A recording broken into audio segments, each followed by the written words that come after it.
5, 4, 3, 2, 1.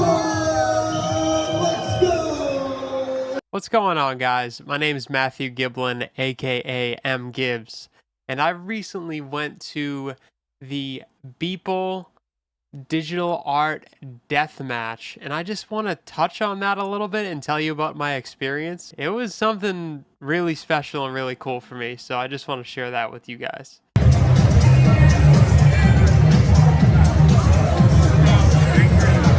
The Digital Art Deathmatch was based around artists who create in Photoshop, Blender, and Cinema 4D, if I'm not mistaken. It was rounds of artists going up against each other to create an art piece based off of a prompt that was given to them beforehand. After the round was finished, the audience would vote on what they thought the best piece was.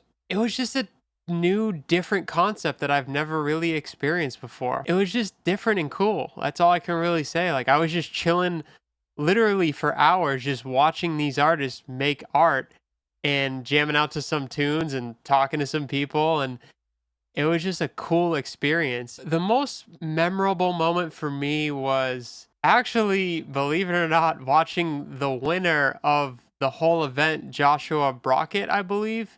And I know it's like you're gonna be like, oh, well, you're just saying this because he won or whatever. But it's like, no, like literally, this was one of the first artists I started watching in his first round.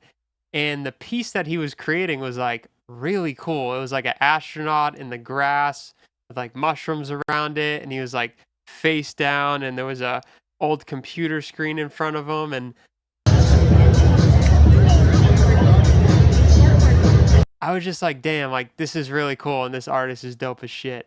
And that was probably one of the most memorable moments for me there. Which brings me to my next point is like, it's really cool what Beeple's doing for other artists. It's like a platform that he's giving them, because it's maybe these artists aren't as known, but hey, like now I know who these artists competing are, and now I can follow their journey and things like that. So it's almost like also a platform. Like, even if you don't necessarily win, it's a cool place for artists to create and to potentially meet new people and things like that. And even if you're not competing, the studio in and of itself is just a dope ass place to just be chilling with people, meeting new people who are into art, who are into music, and things like that.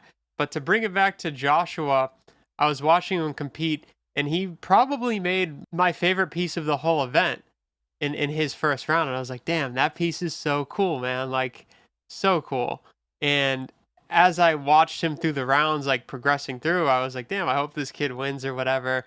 There was a bunch of other artists too that were just super talented that I was also rooting for, but this was one of them. Fast forward to the final round, this dude Joshua's in it, and he wins the damn thing.